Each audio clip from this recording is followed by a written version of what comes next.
Inicialmente, a gente vai bater um papo com a doutora Vanessa sobre o primeiro simpósio multidisciplinar sobre sono, algo que é fundamental para a saúde.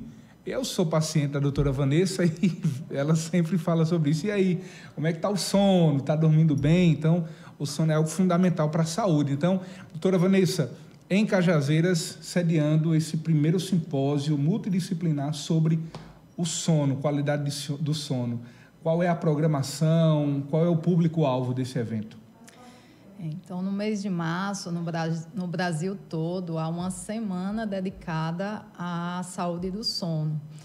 E Cajazeiras vai sediar também um evento neste ano. Teremos o primeiro simpósio multidisciplinar sobre sono, que ocorrerá no dia 15 de março de 2025, na UFCG, no nosso campus de Cajazeiras, e vai ser um evento relativamente grande, vão ser mais de 12 horas de evento. Começaremos às 8 horas da manhã e encerraremos às 18h30. Teremos diversos profissionais das variadas áreas, desde nutricionista, psicólogo, enfermeiro, técnico de enfermagem, educador físico, nutricionista, psiquiatra, as diversas especialidades médicas, né, envolvidas na área do sono, como pneumologista. Vamos ter neurologista pediátrico, neurologista adulto, cardiologista e geriatra, 3 otorrinolaringologistas, teremos também um médico ocupacional, pneumologista. Então, vai ser um evento excelente, com palestras, mas também com workshops. Então, teremos oficinas práticas de espirometria e de polissonografia. Vai ser um evento inédito aqui na região. Grandioso, né? Audacioso. E até eu mesma estou empolgada, porque aprenderei neste simpósio com os demais colegas. Nem falei dos dentistas. Então, são tantas as especialidades e as profissões que deixarão esse evento bem grandioso. Teremos Qual é o público-alvo, doutora Vanessa? O público-alvo são estudantes e profissionais da área de saúde. Então, a inscrição, como fazê-la? A inscrição, existe um link que está no meu Instagram, @doutora Vanessa Rolim, ou no Instagram da clínica, @clínica_doutora.vanessa Rolim. Esse link está na biografia desses 2 Instagrams, dessas 2 contas, e qualquer pessoa que esteja nessas situações, ou estudante ou profissional, pode se inscrever. A inscrição, ela custará apenas 1 quilo de alimento não perecível, e esses alimentos serão destinados à doação a uma comunidade carente. Então, ainda assim, terá esse perfil social, né? Isso, de solidariedade. E temos algumas empresas apoiando o evento, um apoio assim, simbólico, apenas para deixarmos o evento mais agradável.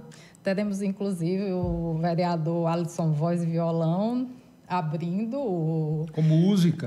Com música, teremos voz e violão no credenciamento, já para deixar o ambiente bem agradável. Então, espero todos, vai ser realmente inédito e vai ser bem grandioso o nosso evento. Ele é para abranger a região como um todo, não somente a cidade, mas a região como um todo. Sim, qualquer pessoa do Brasil está convidadíssima. Bem-vinda. E teremos palestrantes de Cajazeiras, de Sousa, de Patos, de João Pessoa. Então, virão pessoas bem instruídas. Vai acontecer na própria UFCG? Na UFCG, no auditório central da UFCG, Campus Cajazeiras. Tem parceria com a UFCG e haverá certificado para os participantes pela UFCG também. Muito importante. Doutora Vanessa, e um simpósio como esse para tratar do sono, e aí já mostra a importância do sono, né, na rotina para quem quer estar bem com a saúde. Qual é a importância? Sim. A importância do sono é é excepcional. Eu já ouvi, essa sua resposta eu já ouvi várias vezes no consultório, mas para quem está em casa também, né? Muitas das vezes as pessoas podem achar que a vida é tão corrida que eu preciso dormir menos para produzir mais. Mas, na verdade, tem que ser o inverso. Tem que dormir mais para poder produzir mais, inclusive. Eu acho que eu sou de uma época que a gente dizia, dorme quando morrer, né? Descansa quando morrer. Mas, na verdade, se a gente dorme bem, a gente vive melhor, vive com mais eficiência, a gente tem mais disposição. Então, uma pessoa que não dorme bem, ela vai ter um dia ruim. Se a noite é ruim, o dia vai ser ruim. Então, vai ter menos disposição. Pessoas, por exemplo, que têm apneia de sono, que é uma das principais doenças do sono relacionadas à otorrinolaringologia, elas vão ter um cansaço durante o dia, uma indisposição, pode ter uma dor de cabeça pela manhã relacionada a esses eventos. Ela pode interferir, inclusive, na pressão do paciente, ele pode ter uma pressão alta, arritmias cardíacas, o paciente pode ter uma probabilidade maior de ter infarto e de ter AVC, ou seja, de encurtar o tempo de vida dele. Então, é essencial e a gente tem uma quantidade enorme de pessoas que têm distúrbios do sono, distúrbios de dificuldade de respirar durante o sono e que estão por aí sem saber a doença que possuem. Então, esse simpósio tem até esse perfil de tentar disseminar esse conhecimento e fazer com que chegue à maior parte dos profissionais da nossa região e que essas pessoas sejam direcionadas e que recebam seu diagnóstico e, consequentemente, o tratamento. Então, a saúde do sono é importantíssima. Só quem não dorme bem sabe o quanto isso é dificultoso, é extenuante em sua vida. De fato, doutora Vanessa, a senhora falou agora sobre a apneia do sono. Quais são os impactos da apneia do sono em um paciente com um diagnóstico como esse? E o que fazer para tratar? A cura? Então, o paciente com apneia do sono, para o público leigo, o que é a apneia do sono? A apneia significa parada respiratória. Durante o sono, a gente considera que é relevante uma pausa respiratória a partir de 10 segundos. De 10 segundos em diante, quando você para de respirar durante o sono, isso diminui a oxigenação do corpo e aumenta a quantidade de gás carbônico.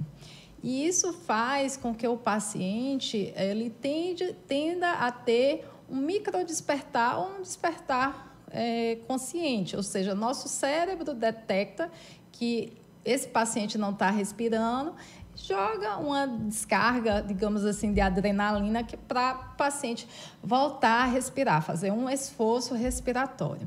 E muitas vezes isso acontece repetidamente durante a noite, várias e várias e várias vezes. E, desta forma, o paciente, apesar de estar dormindo, para o corpo é como se ele estivesse dando algumas carreirinhas durante a noite, várias carreiras. Então, ele passou a noite dormindo, mas ele acorda cansado, porque não foi um sono reparador, ele realmente não descansou. Então, como eu havia falado, esse paciente ele vai ter diversos problemas de saúde, diversos sintomas, como é aquela pessoa cansada, que apesar de ter dormido a noite toda, mas ele senta no sofá para assistir algum filme, alguma novela, e em poucos minutos ele já está dormindo no sofá. É aquele paciente que ronca. O ronco é um preditor de apneia de sono. Então, um paciente que ronca muito, ele deve ser investigado em relação ao sono. Pacientes, eles estão mais aptos a se envolverem em acidentes, como, por exemplo, acidentes de trânsito. Pessoas que dirigem e têm apneia de sono, eles se comparam a pessoas que beberam para dirigir. Para você ver a importância... E o risco, né? E o risco do sono na nossa cognição, na nossa agilidade de se defender. Inclusive, isso é bem importante em profissionais. Sim. Da direção, em motoristas, em caminhoneiros. Então, são pessoas que têm que ser vistas e que têm que ser tratadas. Pacientes obesos, eles têm uma maior tendência a ter apneia de sono. Então, essa gordura que a gente tem na região cervical, não só externa, mas interna, ela tende a fechar a garganta, a obstruir a via aérea do paciente, e essa garganta se fecha durante a noite, e isso faz com que esses pacientes eles parem de respirar e desencadeiem todos esses sintomas que eu já falei. Em relação ao tratamento, existem diversas formas de tratar e muitas vezes não é uma única forma. Às vezes os pacientes chegam na ansiedade de tomar um remédio mágico que resolva todos os problemas. Mas muitas vezes não se resume só a um remédio. Às vezes a doença é antiga, que às vezes vem desde a infância. Por exemplo, uma criança que tem uma amígdala e uma adenoide grande, que ronca na infância e que não é adequadamente tratada, ela tende a evoluir com um paciente que ronca na idade adulta e que provavelmente vai ter apneia de sono. Então, um problema que veio da infância, provavelmente a gente não vai resolver só com um remédio. Mas os remédios são, sim, também indicados em casos de apneia de sono, que tem as necessidades. Existem cirurgias para tratamento de apneia de sono. Existem alguns aparelhos que a gente coloca dentro da boca, são os aparelhos intraorais. E aí o dentista entra nesse tratamento multidisciplinar. Existe o CPAP, que é um aparelho que vai, digamos assim, funcionar como a respiração noturna desse paciente. Em relação a exames, existe um exame chamado polissonografia, que é um exame que a gente vai avaliar a respiração e o sono como um todo desse paciente durante a noite. Existe a polissonografia completa, que a gente chama de polissonografia tipo 1, que ela vai avaliar não só a respiração do paciente, mas vai avaliar também a parte neurológica, cardiológica do paciente. Então, o paciente faz um eletroencefalograma durante toda a noite, um eletrocardiograma durante a noite, também vai avaliar os movimentos, se há bruxismo. Então, é um exame bem completo que é feito em laboratório. Então, o paciente dorme no laboratório, onde tudo isso é monitorado. Para pacientes com insônia, com doenças musculares ou neurológicas, é bem importante esse exame em laboratório. Quando a gente fala apenas de distúrbios respiratórios, como é a apneia obstrutiva do sono, a gente pode fazer esse exame em domicílio. Então, um exame, digamos, mais simples, apesar de nos trazer muitas informações, mas que o paciente pode fazer no conforto do seu lar, com algumas instruções que devem ser adequadamente seguidas, e a gente tem todos os parâmetros para avaliar a respiração desse paciente durante a noite. Se ele tem pausas respiratórias, se ele diminui a oxigenação, se essas pausas respiratórias acontecem mais quando ele está em uma determinada posição. Por exemplo, tem pessoas que só têm essa apneia quando elas estão deitadas de barriga para cima, em decúbito dorsal. Mas quando elas estão deitadas de lado, elas diminuem essas apneias, a doença diminui a sua agressividade. E aí, muitas vezes, a gente resolve só ajustando a posição de dormir do paciente. Então, assim, é uma ciência muito linda, apesar de nova, a medicina do sono não é muito antiga. Acho que 1980 que começamos a estudar, eu falo na ciência. Isso. Porque eu ainda não tinha nem nascido, né? Mas a cada dia evolui, mais estudos são ofertados e há muito o que oferecer aos pacientes, apesar de ser uma ciência nova, e ofertar qualidade de vida. De fato, muito importante. Doutora Vanessa, nesse período agora que nós estamos vivenciando de chegada das chuvas, há aquilo que a ciência chama de sazonalidade, é um período agora de aumento das síndromes respiratórias, os vírus passam a circular de forma mais intensa. Quais são as principais doenças que a senhora acompanha, assim, esse aumento nesse período sazonal? As diversas viroses, e não só pelas chuvas, mas também pelo carnaval. Isso. Essa aglomeração que ocorreu nesse carnaval vai levar a um período não tão pequeno, mas um período mais extenso de doenças respiratórias, não tenha dúvida. Então, o clima por si só, se a gente for falar de temperatura, também pode ocasionar irritações da via aérea. Então, pessoas que têm tendência à alergia, uma hiperreatividade da via aérea, ou seja, a mucosa do nariz, dos pulmões, ela reage mais a esses irritantes do que em pessoas que não têm isso. Então, essas pessoas, elas acabam tendo sintomas de espirrar, de tossir, de ficar rouca. Então, são pessoas que somente em estar frio já agride o corpo delas. Então, essas pessoas são ainda mais susceptíveis a adquirirem essas infecções virais, essas infecções bacterianas que acometem a via respiratória. E são as que acabam complicando mais. Os pacientes que não têm essa susceptibilidade, que não têm alergia, que não têm hiperreatividade, eles acabam passando por essas infecções com mais facilidade. Então, as fragilidades... Qual alerta a doutora Vanessa poderia deixar agora, né? Depois desse período do carnaval, houve um aumento na aglomeração, obviamente, muitos vírus circulando ali, muita probabilidade de aumento no número de doenças. Qual o alerta que a senhora deixa agora?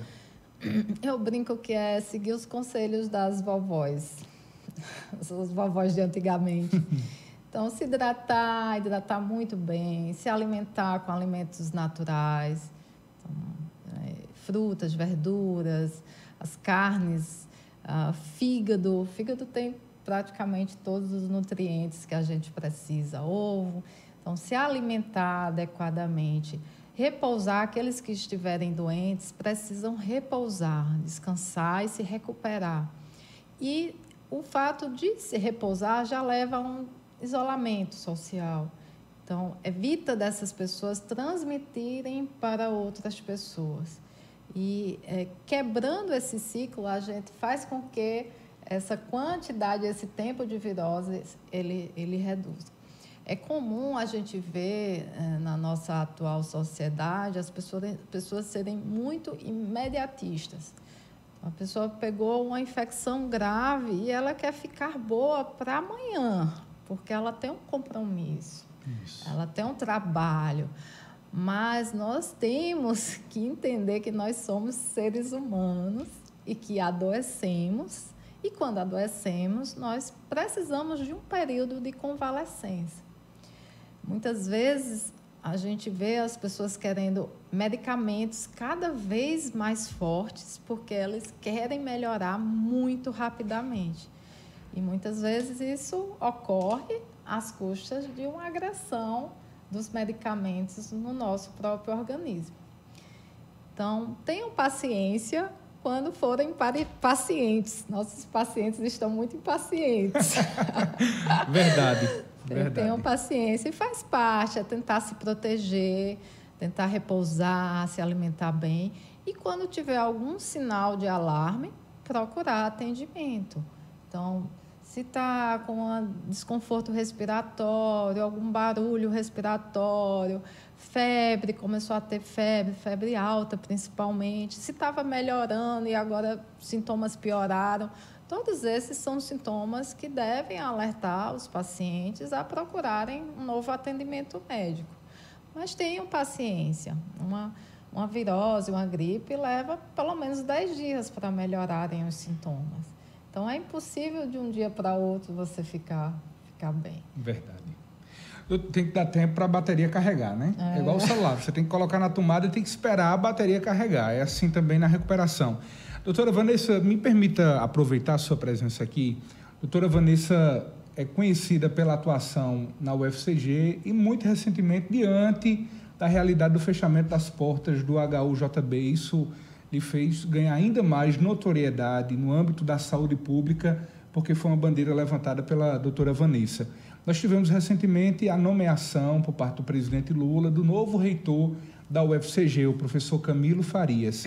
Eu pergunto à doutora Vanessa qual a avaliação que a doutora faz, enquanto professora, inclusive, da UFCG, do CFP Campus Cajazeiras, da nova reitoria e uma avaliação também da reitoria anterior, que foi o professor Antônio Fernandes. Bem, a avaliação sobre o professor Camilo, eu posso lhe dizer que o professor Camilo é uma pessoa que é aberta ao diálogo, então ele tem o tempo, a disponibilidade e a paciência de escutar, o que é algo já muito bom. Eu não tenho conhecimento do professor Camilo de longas datas. Minha proximidade com o professor Camilo é mais recente. Mas as pessoas com que eu conheço, que o conhecem há muito tempo, falam muito bem dele, que é uma pessoa muito bem intencionada. E é isso que parece quando a gente realmente conversa com ele. Antes de apoiá-lo na campanha para a reitoria, a única coisa que eu solicitei a ele para que eu o apoiasse foi se ele estava disposto a cumprir as normas, as resoluções e a legislação que existe. E ele me disse que era obrigação da universidade e do reitor cumprir isso. Então, a partir daí, eu achei que ele tinha a oportunidade, pelo menos eu daria essa oportunidade a ele, que infelizmente não é algo que estava sendo cumprido pela gestão anterior, pela gestão do professor Antônio Fernandes. Em relação à gestão do professor Antônio Fernandes, a gente lamenta todo o processo, como foi, de ter assumido sem ter sido por voto popular, diferentemente do professor Camilo, que você disse, ele foi nomeado pelo presidente Lula, mas ele foi nomeado eleito, né? Após uma eleição da comunidade acadêmica, diferentemente do professor Antônio Fernandes. E lamento porque o professor Antônio Fernandes é daqui da nossa região, ele é originário, tem a origem em Uiraúna, mas ele viveu aqui em Cajazeiras por muito tempo. Ele esteve no nosso campus por muito tempo, diretor, inclusive, coordenador, então ele sabe todas as nossas necessidades. Ele poderia ter feito muito mais, do meu ponto de vista. Isso é uma opinião minha. Então, nós temos uma quadra poliesportiva dentro da universidade, que poderia ter sido restaurada nesses 4 anos de gestão dele, não foi. Algumas questões pequenas que poderiam ter sido corrigidas, não foi. Faltou diálogo, na opinião da doutora Vanessa? Faltou. Então, para quem não sabe, eu tive uma proximidade com o professor Antônio Fernandes, quando ele me pediu para assumir a coordenação do curso de medicina da UFCG Campus Cajazeiras em 2014. Então, ele me pediu porque não via outra pessoa com perfil na época que quisesse, que tivesse disponibilidade de ajudar a cidade. Então, com esse discurso de ajudar na consolidação do curso de medicina, eu aceitei esse desafio e daí eu comecei a ter uma aproximação com o professor Antônio Fernandes. E era uma pessoa que eu tinha uma proximidade não só dentro da UFCG, mas fora, pessoa que conviveu, que foi minha amiga pessoal por um bom tempo. E na época do fechamento do HUJB, eu fui contrária a esta atitude e muitas mães da região me procuraram para ajudá-las nessa defesa, e eu me senti na obrigação de ajudar essas pessoas, ajudar a cidade, ajudar toda a região. São 15 cidades que dependiam desse hospital. E, infelizmente, o professor Antônio Fernandes, ele fechou as portas para o diálogo comigo, como cidadã, como professora da universidade, inclusive como amiga. Então, desde que eu tomei essa postura de não aceitar calada essas atitudes, ele preferiu se distanciar e não discutir, mas, na minha opinião, ignorar é a pior das atitudes, na minha opinião. Mas foi a atitude que ele preferiu, talvez para não bater de frente comigo, enfim, foi a forma que... Mas em algum momento houve diálogo diante daquela tensão, do fechamento das portas? Foi tentado, mas foi unilateral, só da minha parte. Inclusive, houve uma assembleia em que o deputado Jeová Campos, ele fez essa assembleia na Câmara Municipal daqui de Cajazeiras, em que eu fui convidada. Na verdade, eu fui convidada para assistir, e quando eu cheguei lá, o pessoal me pediu para falar, e eu acabei entrando nessa discussão. Então, nessa assembleia, o professor Antônio fez um discurso muito bonito, ele é muito eloquente, mas as palavras não justificavam. E eu, por ter conhecimento de causa, eu era uma pessoa na época que podia rebater todos os argumentos que ele tinha. E assim eu fiz. E acabou que a Assembleia foi suspensa. O deputado Jeová, eu penso que ele ficou constrangido de criar um clima ruim, porque o Antônio Fernandes também é amigo dele. Mas ficou aquela situação ruim, e entre defender um amigo e defender a cidade, eu optei por defender a cidade. E não se arrepende disso? Não, eu lamento muito que tenha chegado a esse ponto. Eu acho que tinha muitas formas de resolver esse problema. A gente teve apoio, pelo menos promessa de apoio, do município, que já ajuda, até hoje o município contribui financeiramente com a HUJB, mas houve intenções de ajuda pelo Estado, de inclusive pagar os pediatras para atenderem lá no HUJB. Houve intenções de médicos da região também de atender. Existiam muitas formas de resolver aquela situação, como, por exemplo, os residentes de saúde da família poderiam resolver os problemas que eram os básicos, a linha verde, que muitas vezes os pediatras achavam ruim estar atendendo às gripes e resfriados. Existem projetos de extensão que podem ser realizados, inclusive, com os alunos. Para você ter uma ideia, José Dias, a nova diretriz do curricular do curso de medicina, e eu falo nova, mas não é tão nova assim, ela já tem vários anos, ela exige uma carga horária de medicina de urgência e emergência para esses estudantes. Então, a gente estava na vanguarda dos cursos de medicina, porque a gente tinha um hospital-escola, um hospital universitário, com emergência e urgência. E a gente regrediu no tempo, a gente procurou se igualar aos cursos que não têm isso. Ao invés de a gente ampliar, a gente deveria ampliar, fazer também para adultos. Mas a gente foi regredir. Então, onde é que esses nossos alunos vão atuar na urgência e emergência? Vão disputar vagas na UPA e no Hospital Regional de Cajazeiras, com outros cursos de medicina. Agora há pouco eu sou professora da universidade e para fazer uma visita com os alunos lá no hospital regional, devido à reforma, enfim, a gente só pode levar de 3 em 3 alunos. Então, imagina... Limita muito, né? Imagina, a gente tinha um hospital de urgência nosso, de urgência pediátrica.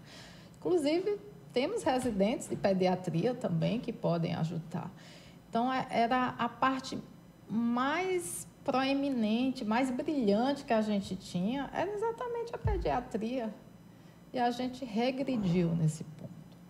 E não adiantava argumentos, certo? O que aconteceu? Você lembra o que aconteceu com a direção do HU, JB e com a reitoria? Eles simplesmente deixaram de falar à imprensa, deixaram de participar de quaisquer reuniões e viveram como se estivessem no mundo próprio, como se a universidade ela não devesse devolver algo à sociedade. E é papel da universidade devolver benefícios à sociedade. Então, eu lamento muito. E em relação ao novo reitor, eu já tive uma conversa. Eu iria perguntar justamente isso. O professor Camilo Farias, inclusive, quando da nomeação, participou conosco aqui do programa, e há, por exemplo, quem defenda a reabertura das portas do HU-JB para o atendimento de urgência e emergência, um atendimento amplo, como era anteriormente. E eu lhe pergunto, a doutora Vanessa vai levar essa pauta também para o professor Camilo? Na verdade, eu já levei essa pauta. Eu já tive, antes dele ser nomeado, eu levei essa pauta para ele e tive uma conversa de 2 horas, explicando todos os motivos pelos quais é importante que esse hospital abra as portas para urgência e emergência pediátrica. E não só mostrando razões acadêmicas, porque existem muitas razões acadêmicas para isso, mas também razões do próprio hospital, razões sociais, inclusive do cumprimento legal. Lembra meu pedido? Lembro. Então, a gente tem atualmente o contrato celebrado entre o FCG, EBSER e Prefeitura Municipal de Cajazeiras, que deveria ter se encerrado final do ano passado, outubro, salvo engano, mas como não há um novo contrato, ele ainda está vigente. E nesse contrato se diz que o Hospital Universitário Júlio Bandeira tem por obrigação oferecer urgência pediátrica portas abertas.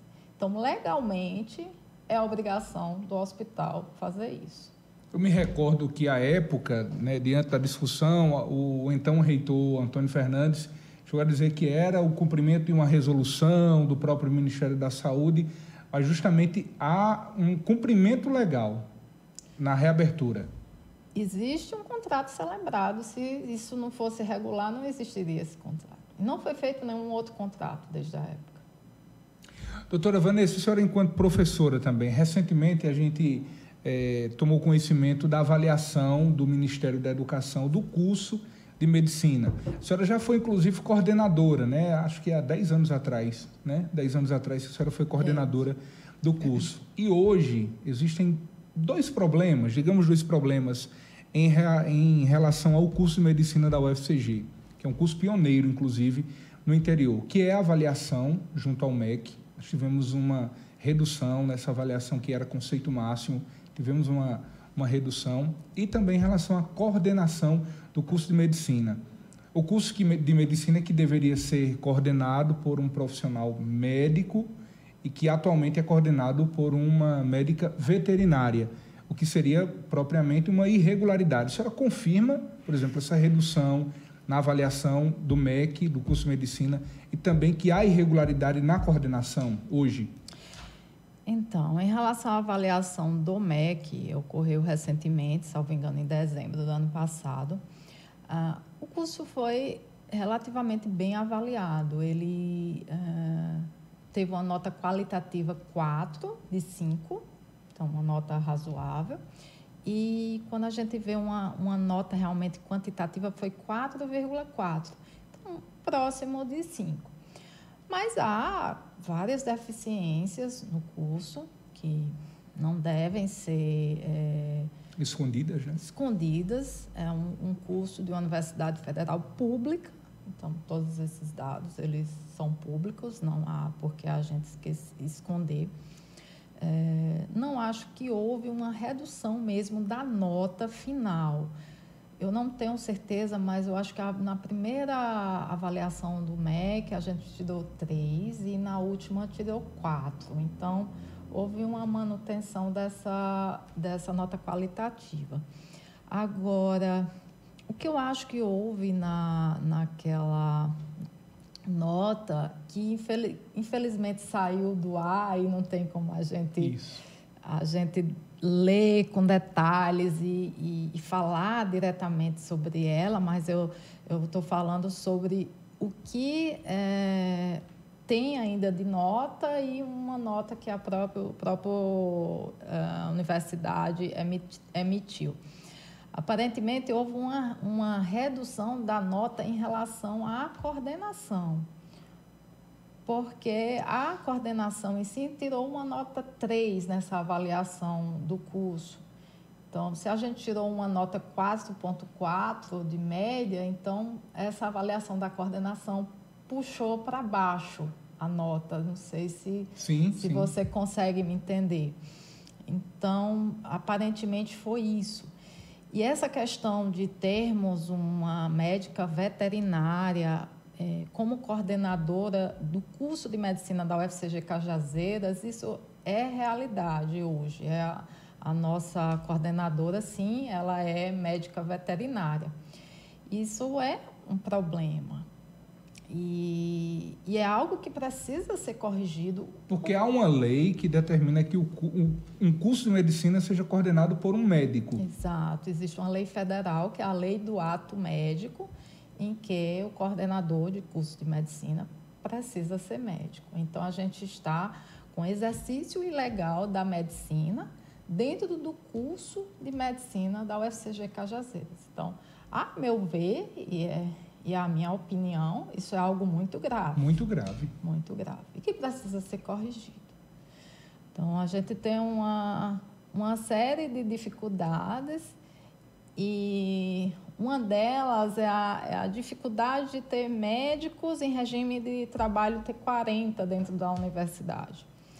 E existe uma norma dentro da universidade, uma resolução dentro da universidade, que para você assumir curso de coordenação de curso, você deveria ter um regime de trabalho de 40 horas semanais. E aí você infringe uma lei federal, que é superior a qualquer norma interna da universidade, por conta de uma norma interna da universidade. Então, é algo que precisa ser corrigido urgentemente. Está afetando, inclusive, no conceito do curso e na própria qualidade, né? E sendo visto de forma que não deveria. Não é isso que deveria estar em evidência, mas é sabido que um médico vai ter uma visão melhor de um curso de medicina do que um não médico. Tanto é assim que existe uma normatização, uma lei para isso. Então, isso é algo que precisa ser corrigido e, infelizmente, vem assim há bastante tempo. A última coordenadora de curso médica fui eu em 2014 para 2015. Então, 10 anos, né? Temos 10 anos de um exercício ilegal.